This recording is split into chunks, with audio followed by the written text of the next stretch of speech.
প্রিয় দর্শক শ্রোতা বন্ধুরা, আসসালামু আলাইকুম। আজকের সংবাদপত্রে প্রকাশিত রিপোর্ট অনুযায়ী এ পর্যন্ত 220 জনের মৃত্যু হয়েছে কোটা আন্দোলন করতে গিয়ে। এর মধ্যে 150 জনের পরিচয় মোটামুটি বিস্তারিত জানা গেছে।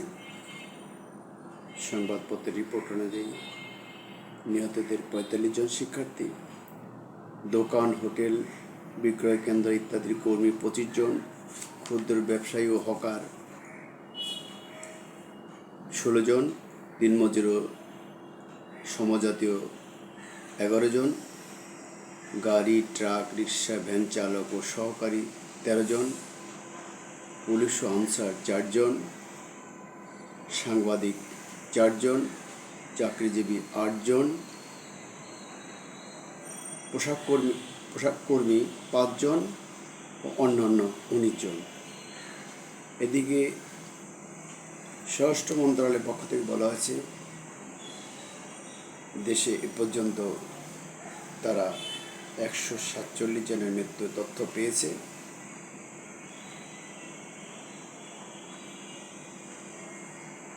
আর ভিডিও বার্তার কর্মসূচি প্রত্যাহারের ঘোষণা 6 জন সমন্বয়কের, এরকম একটা খবর আসছে আজকে। এতে দেখা যাচ্ছে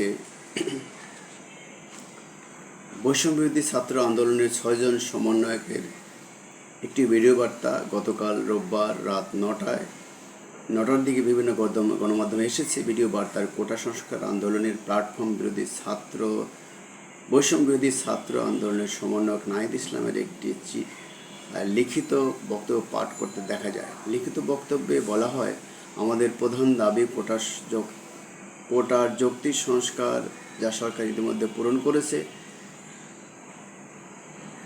এখন শিক্ষার সুষ্ঠু পরিবেশ নিশ্চিত করার লক্ষ্যে দ্রুত শিক্ষা প্রতিষ্ঠান খুলে দেওয়ার জন্য সরকারের প্রতি জোর আহ্বান জানাই। সার্বিক স্বার্থে আমরা এই মুহূর্তে থেকে আমাদের কর্মসূচি প্রত্যাহার করছি। ভিডিও বার্তা পরে শোনানো লিখিত বক্তব্যের অনুলিপি বিভিন্ন গণমাধ্যমে পাঠানো হয়। তাতে লিখিত বক্তব্যের নিচে কোটা সংস্কার আন্দোলনের সমন্বয়ক মোহাম্মদ নাহিদ ইসলাম, মোহাম্মদ সার্জিস আলম, হাসনাত আবদুল্লাহ, মোহাম্মদ আবু বকর মজুমদার, আসিফ,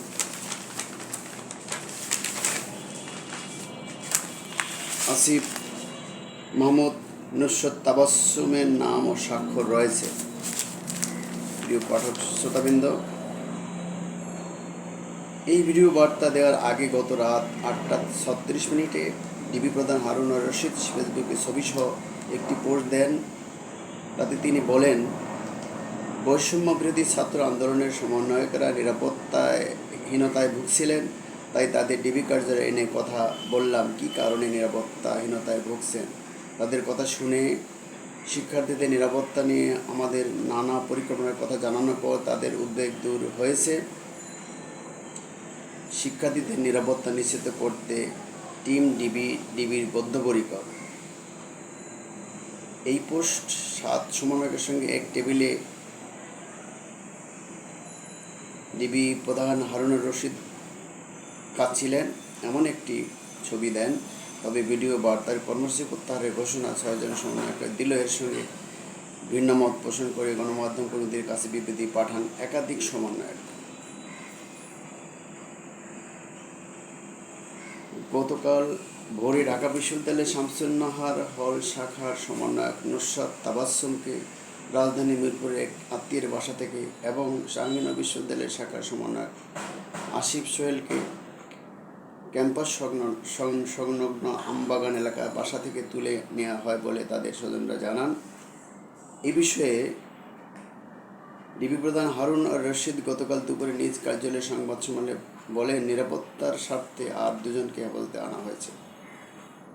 এর আগে গতকাল শুক্রবার বিকালে গণস্বাস্থ্যনগর হাসপাতালে চিকিৎসাধীন নাহিদ ইসলাম ও আসিফ মোহাম্মদকে তুলে নিয়ে যান সাদা পোশাকে থাকা আইনশৃঙ্খলা রক্ষাকারী বাহিনীর সদস্যরা।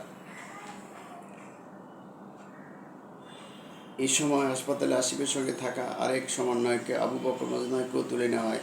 পরদিন শনিবার সন্ধ্যায় আরও 2 জন সমন্বয়ক সার্জিস আলম ও হাসনাত আবদুল্লাহকে হেফাজতে নেয় ডিবি। এই 5 জনের বিষয়ে ডিবি বলেছে, ব্যক্তিগত নিরাপত্তা দিতে সাম্প্রতিক ঘটনাবলী সম্পর্কে তথ্য জানতে তাদের হেফাজতে নেওয়া হয়েছে।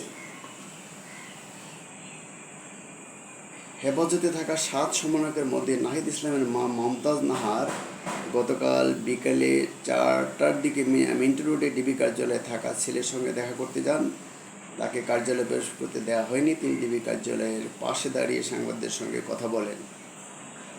মমতাজ নাহার বলেন, ডিবি বলছে নিরাপত্তার কারণে ছেলেকে তাদের কাছে রেখেছে। সন্তান মার বাবার কাছে সবচেয়ে নিরাপদ। ডিবি অফিসে কিসের নিরাপত্তা? তিনি বলেন, আগে একবার নাহিদকে তুলে নিয়ে নির্যাতন করা হয়েছে, এবারও মারধরে নির্যাতন করা হচ্ছে কিনা আমি শঙ্কিত।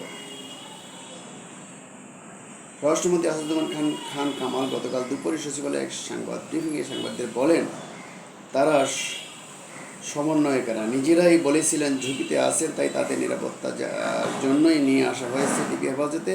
তাদের জিজ্ঞাসা করা হয় কেন, কোন রাজনৈতিক দল বা কারা এই ধরনের প্ররোচনা দিয়েছে, কারণ পরবর্তীতে সহিংস রূপ নিল, তাদের গ্রেপ্তার করা হয়নি। তিনি বলেন, আমরা শীঘ্রই চিন্তা করছি যে তারা যদি ঝুঁকিমুক্ত হয়ে যায় তারপর ছেড়ে দিতে পারবো কি না সেটি হিসাব নিকাশ করছি। পুলিশ যদি মনে করে যে তারা ঝুঁকিমুক্ত, তখনই তাদের ছেড়ে দেওয়া হবে। কোটা সংস্কার কেন্দ্র করে সারা দেশে শিক্ষার্থী ও সাধারণ মানুষের প্রাণহানি, গ্রেপ্তার ও হয়রানির ঘটনায় উদ্বেগ জানিয়েছে ঢাকা বিশ্ববিদ্যালয়ের ইংরেজি বিভাগের শিক্ষকেরা। একটি বিষয় যে ডিবি হেফাজতে নিরাপত্তার কথা বলে কোটা বিরোধী আন্দোলনের নেতাদের তুলে নিয়ে গিয়ে সেখানে তাদের সাথে কী আচরণ করা হয়েছে আমরা জানি না। ডিবি ইতিপূর্বে আমরা একজন বিএনপি নেতাকে ধরে নিয়ে সেখানে খাওয়াতে দেখেছি, গল্পগুজব করতে দেখেছি, এখানেও তাদের খাওয়াচ্ছে। এটার মানে তাদের কাছ থেকে, এবং পরবর্তীতে যে বিবৃতি তাদের কাছ থেকে আসলো, এতে বোঝাই যাচ্ছে যে আসলে এই ধরনের একটি বিবৃতি আদায়ের চেষ্টা পুলিশের পক্ষ থেকে অনেক আগেই করা হচ্ছিল এবং সেই আশঙ্কায় বাস্তবায়িত হলো। তাদেরকে ধারণা করা হচ্ছে এই বিবৃতি হুমকিমূলক বা জবরদস্তিমূলকভাবে আদায় করা হয়েছে, কারণ কোটা সংস্কারের অন্য নেতারা যারা বাইরে আছেন এখনও, তারা কিন্তু এই আন্দোলন প্রত্যাহারের কথা বলেনি, বরং তারা আন্দোলন চালিয়ে যাওয়ার কথা বলেছেন। এই ধরনের আচরণ কতটা যৌক্তিক, কতটা গ্রহণযোগ্য, এটা আপনারাই ভালো বলবেন, বুঝতে পারবেন। ধন্যবাদ। খোদা হাফেজ।